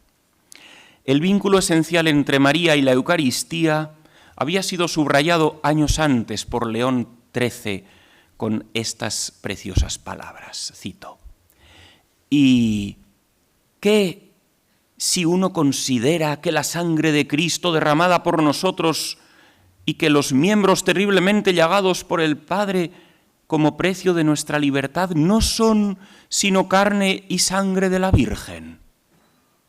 Porque la carne de Jesús es carne de María. Y aunque haya sido engrandecida con la gloria de la resurrección, sin embargo, la naturaleza de la carne fue y sigue siendo la misma que recibió de María. Fidem Tempiumque 4. La vinculación de María con estas realidades divinas explica de hecho la importancia de la devoción a su Inmaculado Corazón. Por su maternidad divina está singularmente unida a Cristo, otorgándole su pertenencia a la raza humana por medio de su carne. Por su papel imprescindible en la redención está esencialmente unida al misterio pascual, a la pasión y muerte de Jesús, a la salvación de la humanidad. Y por una y otra, maternidad divina y socia de la redención, es madre de la humanidad redimida, cuyo misterio se hace presente en cada Eucaristía, como subrayan las carmelitas de Coimbra, que tantos años vivieron con Sor Lucía comentando esta visión. Cito, en esta aparición la hermana Lucía puede ver lo que pasa en cada misa. Se vuelve presente sobre el altar el sacrificio del Calvario, en el cual están presentes el Padre, el Hijo y el Espíritu Santo. Hay dos palabras, gracia y misericordia, que Lucía ve como si fuesen de agua cristalina. Son los frutos del sacrificio de la cruz actualizado en cada misa celebrada. Como en el Calvario, María está presente como intercesora y corredentora. Ella, que es la mediadora de todas las gracias, y no se cansa de perseguir a sus hijos extraviados con su amor maternal y de avisarles de los peligros que corren. María es la personificación del amor del Padre, que nunca abandona a sus hijos y quiere salvarlos. Fin de la cita. Lo mismo enseña el libro de la sede, ese que usamos los curas en cada misa, en la monición de entrada de la misa votiva de María, Madre de la Iglesia. Cito al libro de la sede. Ella, es el final de la monición, ella, como segunda Eva, nos dio a luz a nosotros, sus hijos, con dolores de parto al pie de la cruz. Y siempre que celebramos el memorial de la cruz en la Eucaristía, está ella presente como nuestra Madre y corredentora. Tras esta visión se le comunicó a Lucía que había llegado la hora de pedir al Papa la consagración de Rusia al Inmaculado Corazón de María, prometiendo salvarla por este medio. Esta petición implica una novedad: la potencia salvífica de la consagración al Inmaculado Corazón.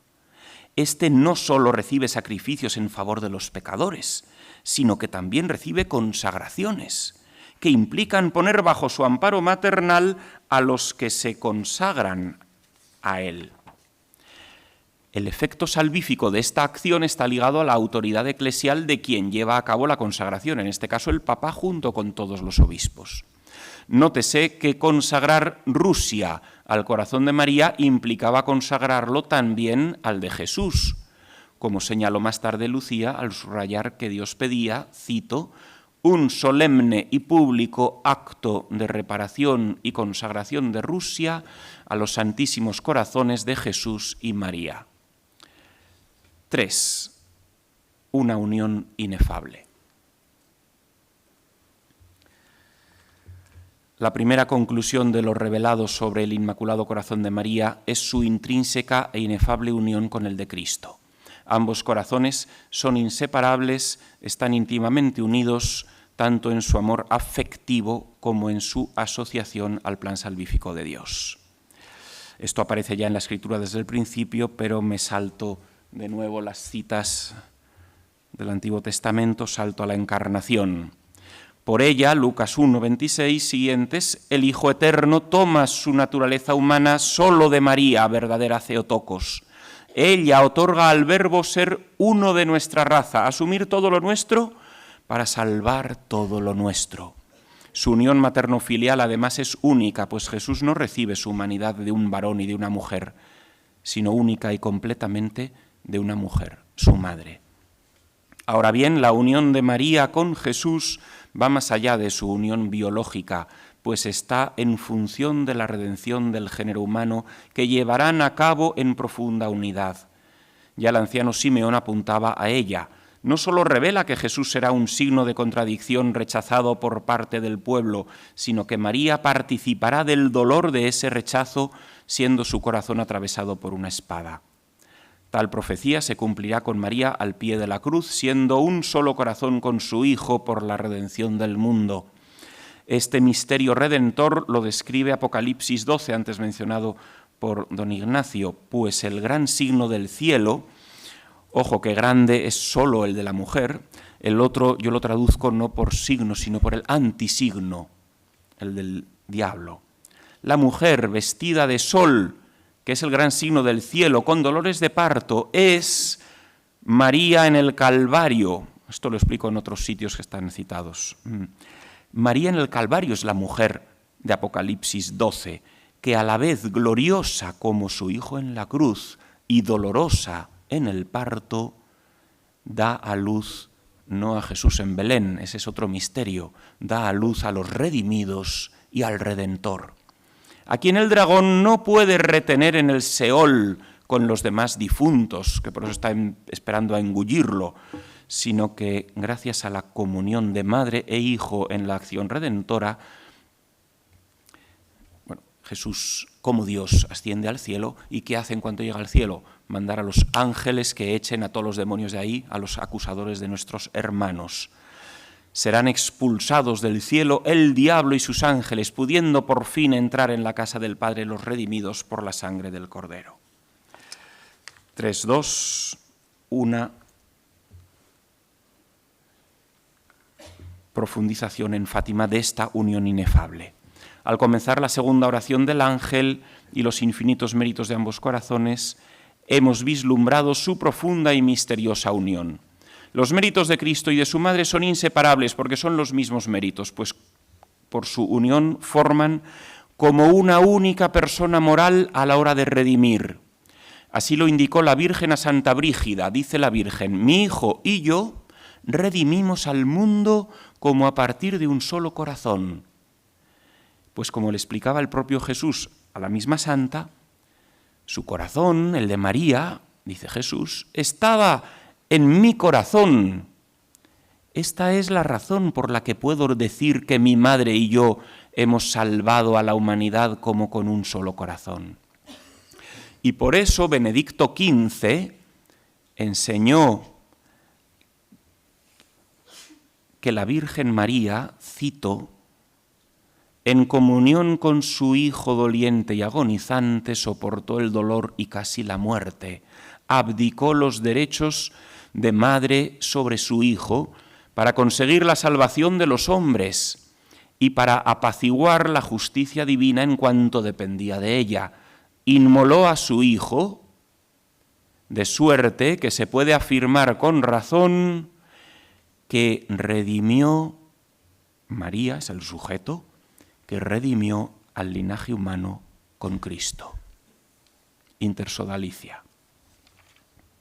San Juan Eudes, a su vez, afirma que los dos sagrados corazones forman uno solo, y Santa Margarita María de Alacoque enseña que Jesús ofreció al Padre su ardiente caridad en el altar del corazón de su madre, en el cual vive su propio corazón divino. En efecto, los infinitos méritos redentores que el ángel atribuye a ambos corazones por igual apuntan a su unión inefable en la obra de la salvación. Además, la vinculación misteriosa que se da entre ambos se manifiesta en Fátima al aparecer el corazón de María como un idéntico reflejo a cómo se presentó el de Jesús en Paré. Por eso, afirma el cardenal Cerejeira que, cito, Fátima de algún modo es la continuación, mejor aún la conclusión de Paré Lemonial. Reúne a aquellos dos corazones que el mismo Dios unió en la obra divina de la redención de los hombres. Fin de la cita. De hecho, Santa Margarita María subrayó que, cito, los sagrados corazones de Jesús y de María están de tal modo identificados y unidos que no se puede tener entrada en el uno sin tenerla en el otro. Fin de la cita. Como señalaba el gran apóstol del Sagrado Corazón, el padre Mateo Crowley, desde toda la eternidad estuvo ya la reina íntima e inseparablemente unida al Verbo en el plan providencial que éste debía realizar como salvador de los caídos, con el Redentor, la corredentora inmaculada. Respetemos, pues, y adoremos los designios del Altísimo y conservemos perfectamente unidos los corazones que Él ha unido, el de Jesús y el de María. A ellos sean dados honor y gloria. 4 y último punto, el triunfo del Inmaculado Corazón de María. La promesa. El 13 de julio del 17, después de mostrar el infierno, Nuestra Señora dice: la guerra cesará, pero si los hombres no dejan de ofender a Dios, otra guerra más terrible comenzará durante el pontificado de Pío XI. Para prevenir esto, vendré a pedir la consagración de Rusia a mi Inmaculado Corazón y la comunión reparadora de los primeros sábados. Si mis deseos se cumplen, Rusia se convertirá y habrá paz. Si no, Rusia repartirá sus errores alrededor del mundo, trayendo nuevas guerras y persecuciones a la Iglesia. Los buenos serán martirizados y el Santo Padre tendrá que sufrir mucho. Varias naciones serán aniquiladas, pero al final mi Inmaculado Corazón triunfará. El Santo Padre me consagrará a Rusia, que se convertirá y el mundo disfrutará de un periodo de paz.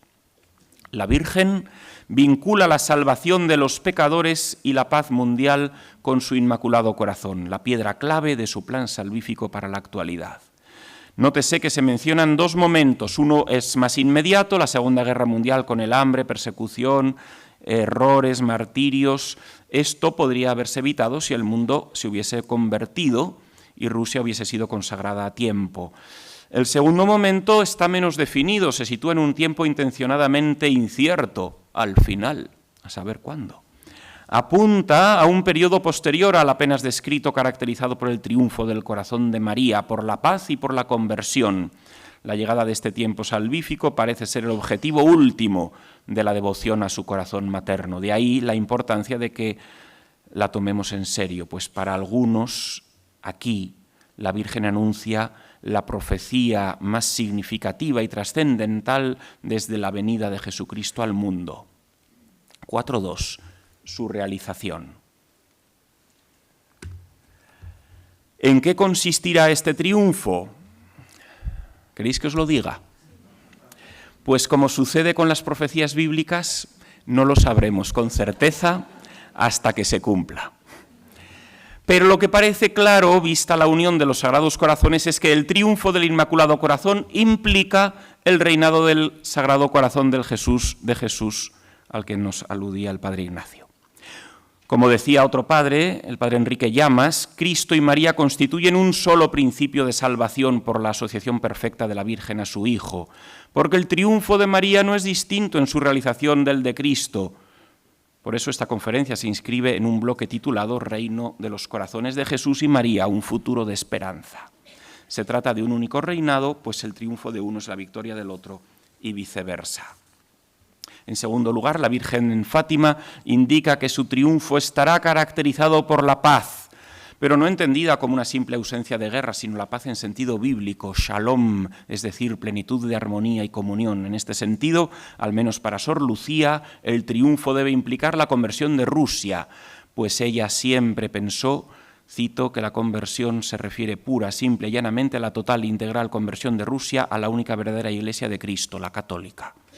En tercer lugar, la petición de la consagración de Rusia con todos los obispos implica, según Sor Lucía, cito, un lazo de unión de todos los miembros del cuerpo místico de Cristo que con María, Madre de Cristo y Madre nuestra se ofrecen al Señor para completar la obra de redención del mundo. Fin de la cita. La paz prometida, por tanto, deberá suponer la comunión profunda de toda la Iglesia. Por último, parece preceder a este triunfo muchos sufrimientos y una dura prueba para la Iglesia. Recordemos que según San Pablo, como nos decía Carlos Granados por la mañana, los cristianos completamos con nuestros padecimientos lo que falta a la pasión de Cristo. Colosenses 1:24. Quizá ambas cosas están relacionadas, los sufrimientos y el triunfo. Y el secreto de Fátima, en su tercera parte, aluda al cumplimiento definitivo de lo que falta a la pasión redentora. Quizá el triunfo de María sea la consecuencia de que todos sus hijos colaboren a la redención uniéndose al sacrificio de Cristo, asociándose al Redentor como lo hizo María al pie de la cruz. A esto mismo apunta el Catecismo números 675 y 677. La Iglesia deberá pasar por una prueba final que sacudirá la fe de numerosos creyentes, porque la Iglesia solo entrará en la gloria del reino, ese que deseamos, Padre Ignacio, solo entrará a través de esta última Pascua, en la que seguirá a su Señor en su muerte y resurrección. Último punto, 4.3, ¿cómo colaborar al triunfo? Pido la venia del presidente que me regale unos minutillos más para acabar. La promesa del triunfo del Inmaculado Corazón de María parece incondicional, como nos decía el Padre Ignacio. Antes o después se realizará, menos mal, porque si depende de nosotros. Ahora bien, ella cuenta con nuestra participación, nos pide ayuda, nos necesita, por tanto, cuanto más colaboremos con ella, mayor alcance tendrá su triunfo. Ella misma nos dice explícitamente qué hacer: rezar continuamente las oraciones del ángel, ofrecer sacrificios, penitencias, sacrificios por el triunfo de su corazón inmaculado o celebrar los primeros sábados de mes. Como eso ya lo sabemos, no lo ahondo. Sin embargo, de las mismas apariciones y de la propia actividad de Sor Lucía deducimos también otra serie de acciones decisivas para el triunfo final. Giran en torno a tres polos: la Eucaristía, la jerarquía eclesial y el corazón de María. de la Eucaristía. 1. Debemos darle el lugar central que recibe en el mensaje de Fátima, fomentando especialmente 3 cosas. En los fieles, comulgar con amor y deseo reparador. En los sacerdotes, celebrar con profunda devoción. Y en toda la Iglesia, la exposición del Santísimo, por ejemplo, con la apertura de capillas de adoración perpetua. Necesitamos más y más y más capillas.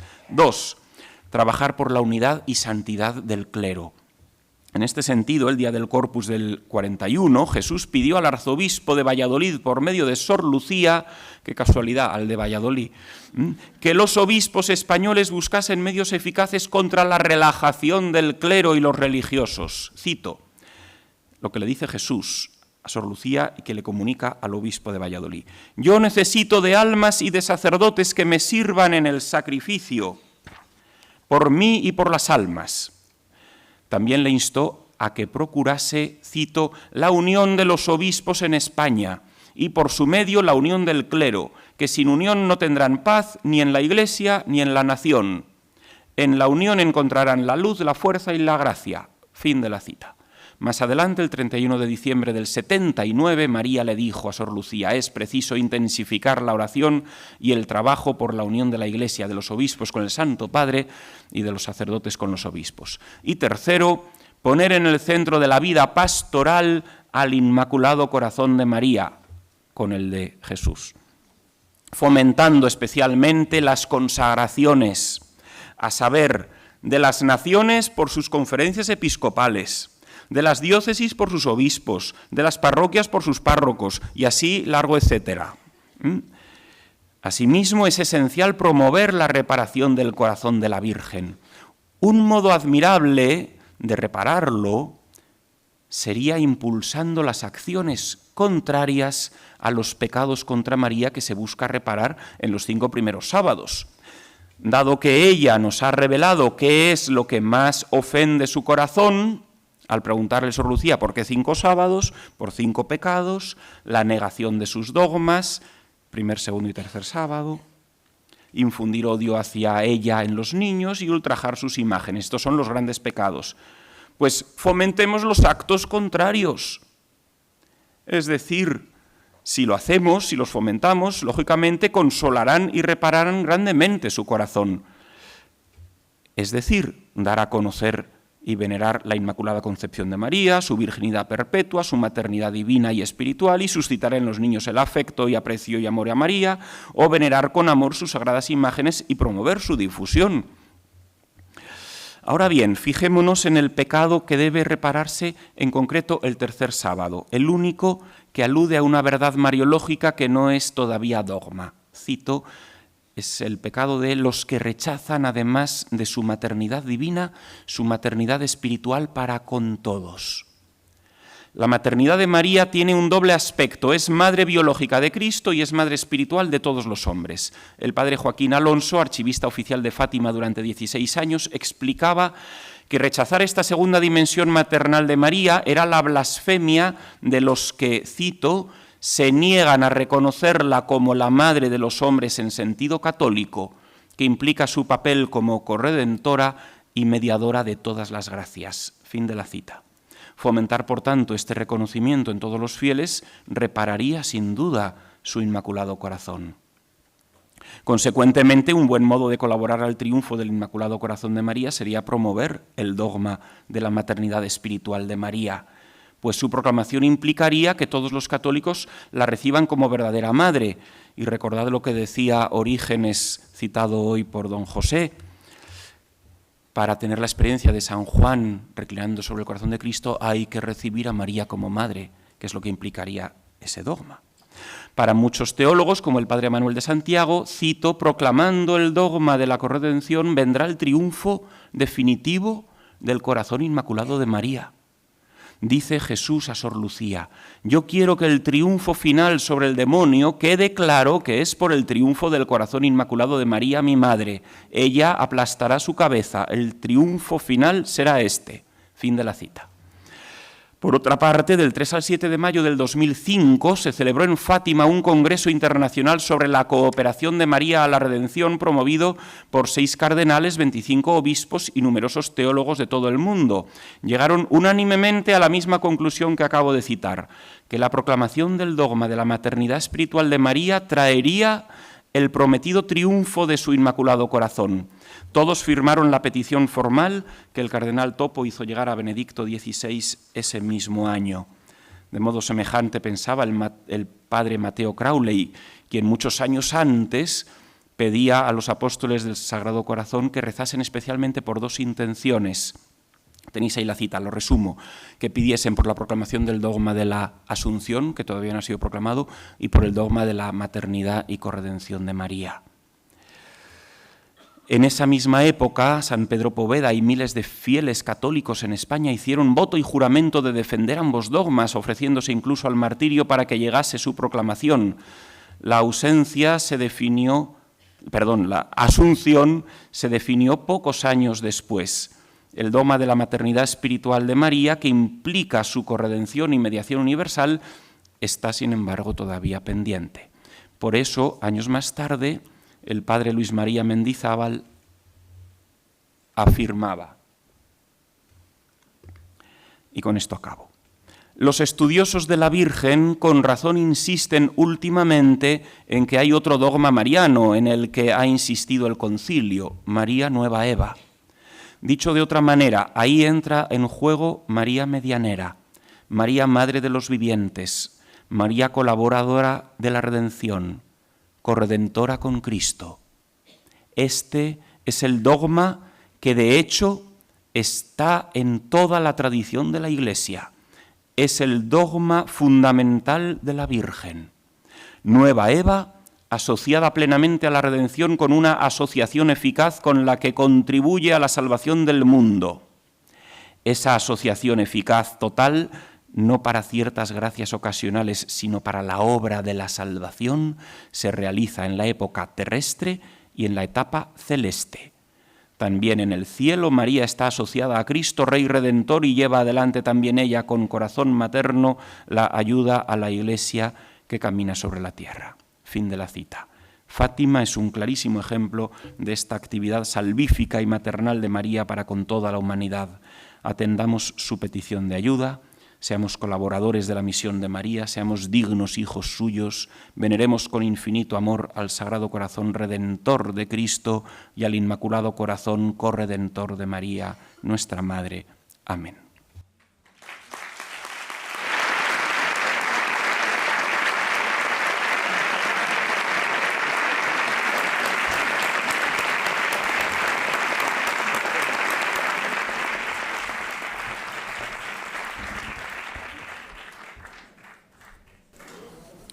Después de esta ponencia, creo que se impone la modificación del título del Congreso, Cor Jesu et Cor Mariae Spes Mundi.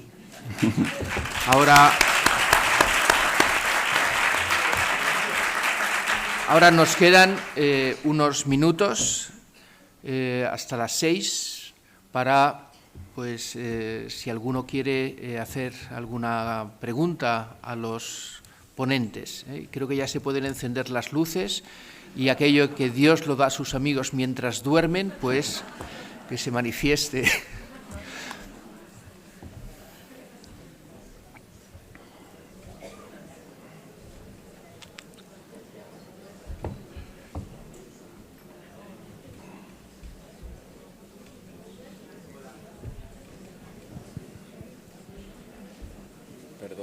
Hola.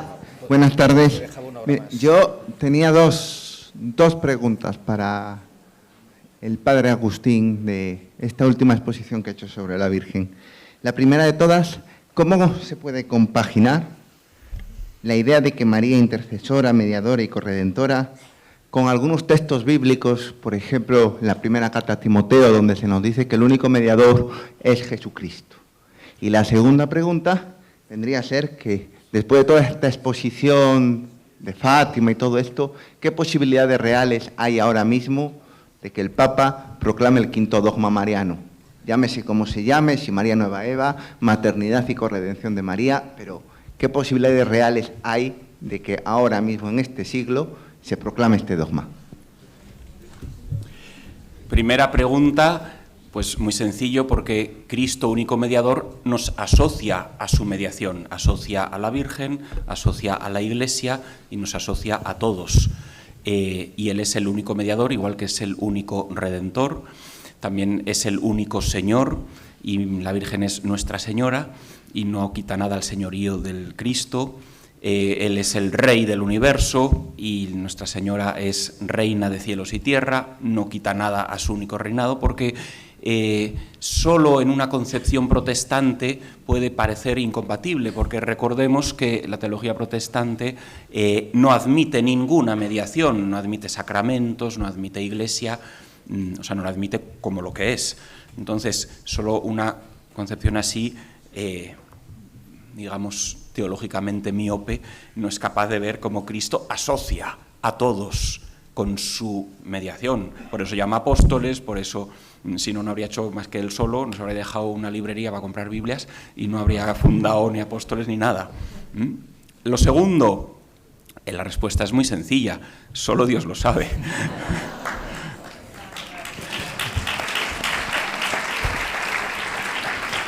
Yo puedo decir que me siento llamado a pedir por ello y a predicarlo.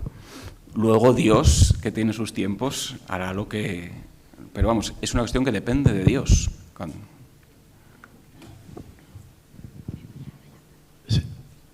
¿Se oye? Sí. Bueno, dar las gracias a don Agustín por la conferencia tan detallada, documentada de Fátima, y sobre todo la defensa del quinto dogma de María Corredentora. Yo estuve en Roma 12 años, recuerdo que estando allí conocí a una congregación, me parece que el fundador era de Ámsterdam, y defendía María de todos los pueblos, y él defendía también María Corredentora. Yo no sé qué pasaría, porque esas apariciones después, pues parece que están bajo estudio y no sé.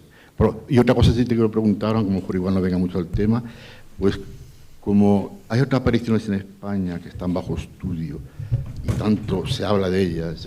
Vocalice un poquito más, que me cuesta entender. Vale, sí, pues que estando en Roma conocí una congregación. Sí, no, hasta aquí lo he entendido, pero... Bueno, y luego después, que sí que si sabes que hay 3 apariciones en España, sobre todo en Monteumbe, que lo sé, yo una vez estuve allí, y cómo van, están bajo estudio. Tanto Monteumbe, Garabandal y el Escorial, si sabes algo de ello.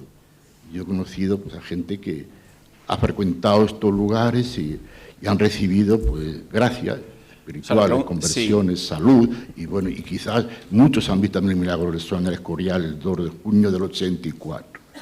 Si sabes responder a esta pregunta, si estás al corriente de ella. La pregunta es si conozco estas apariciones, ¿no? La de Umbe la desconozco sustancialmente, las otras dos las conozco más y, bueno, sé que están en proceso de ser estudiadas y profundizadas. Sí sé que, digamos, sociológicamente hablando, están cogiendo mucha más fuerza que hace unos años y se están estudiando más profundamente, pero a nivel eclesial siguen, digamos, en stand-by, ni rechazadas, claro, ni aprobadas. Así lo manifestó el cardenal Fernández cuando le preguntaron en concreto por Garabandal cuando dio la rueda de prensa sobre Medjugorje. Le preguntaron por Garabandal y dijo, bueno, está ahí parado, el obispo podría iniciar o retomar investigaciones. Lo cual dijo, o sea, no dijo que estuviesen, digamos, ni canceladas, ni clausuradas, ni rechazadas, sino que estaban ahí en un periodo, pues bueno, que hay que esperar y encomendarlo. Yo lo que puedo dar es testimonio de grandes efectos positivos, tanto en muchas personas que se han acercado tanto a Garabandal como al Escorial, desde mi experiencia personal y subjetiva.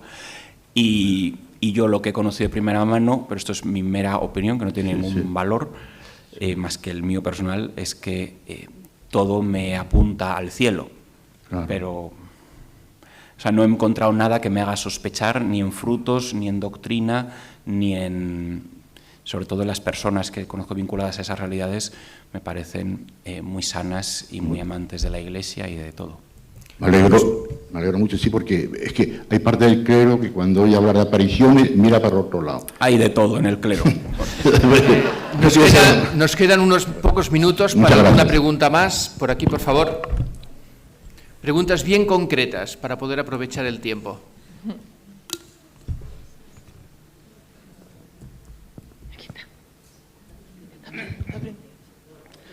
Bueno, felicitarnos, ¿verdad?, porque este Congreso, en el Año Santo, está siendo una actualización sublime, ¿verdad?, de la devoción al corazón de Jesús y a los corazones de Jesús y María, ¿no?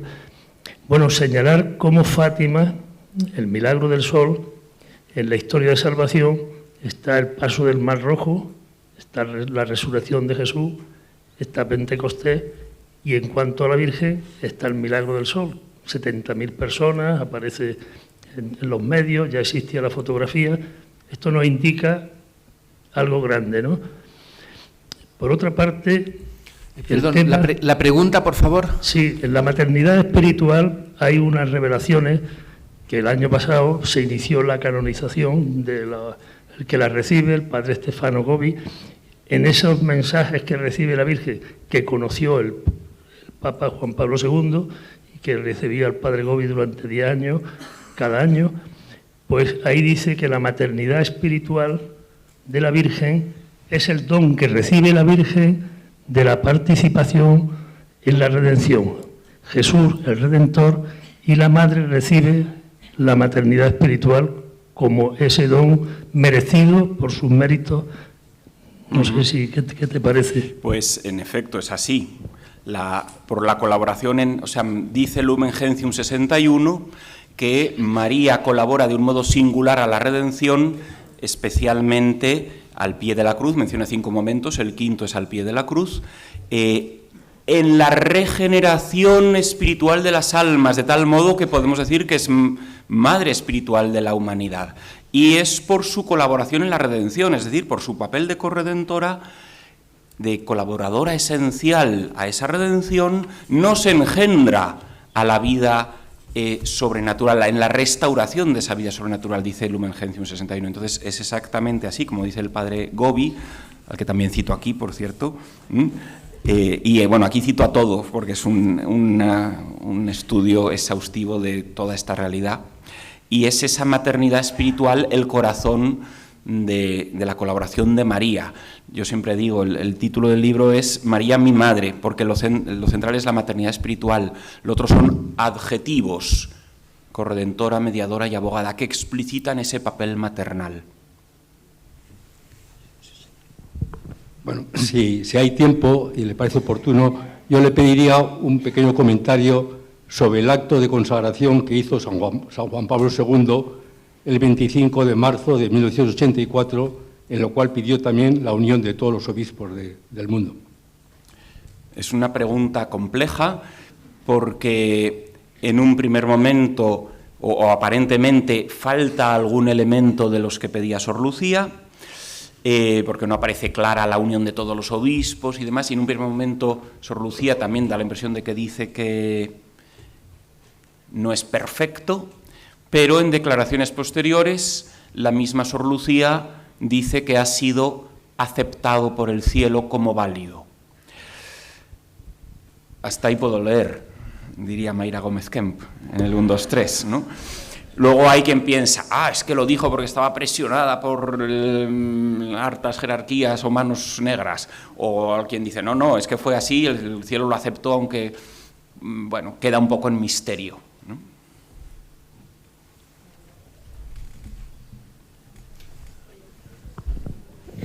Bueno, yo en realidad no es una pregunta, es una puntualización sobre que el 11 y 12 de octubre será el jubileo de la espiritualidad mariana en Roma y la Virgen de Fátima, la actual de la Capelina, que nunca sale, es la 4ª vez que va a salir de Fátima y va a ir al jubileo a Roma. Se van a unir los dos. Aquí hay otra pregunta, que ya será la última. por ahora.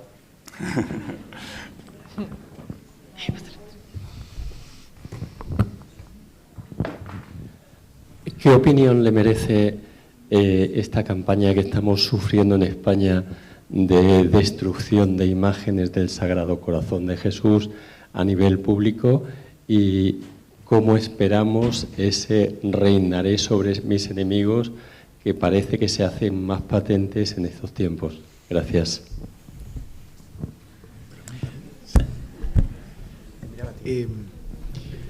A ver, o sea, al final es evidente que vivimos un tiempo, y claramente en España, pues de lucha y de tratar de apartar pues al Señor, ¿no? Y eso se manifiesta en estos actos, que ya no simplemente es destrucción, no tengo tanto noticia que haya destrucción, pero sí ir apartando, quitando las imágenes con excusas de todo tipo, ¿no? Bien, pero forma parte de este, como decía, claro, todo esto luego habrá que ver qué sentido tiene, pero sabemos que hay una persecución y que la Iglesia tiene que pasar a través de un tiempo pues de especial persecución, o sea que tampoco puede extrañarnos, ¿no? ¿Cuándo será el tiempo, cuándo no? Eso le toca al Señor, ¿no? A nosotros nos toca estar atentos, tratar de entender los tiempos de Dios y siempre en este abandono y docilidad a Él, ¿sí?